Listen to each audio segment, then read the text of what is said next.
काय काय बायका बघा, तुम्हाला आहे त्या परिस्थितीत साथ देतात.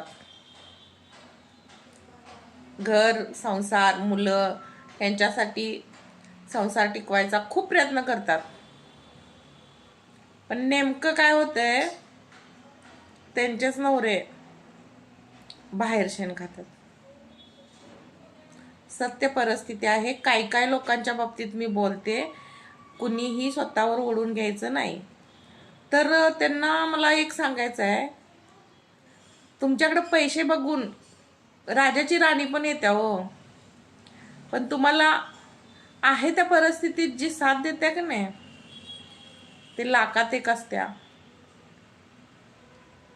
काय काय बायका लाखात एकच आहेत. खूप कष्ट करतात संसारासाठी, मुलांसाठी, ज्या मुलांसाठी जगतात. फक्त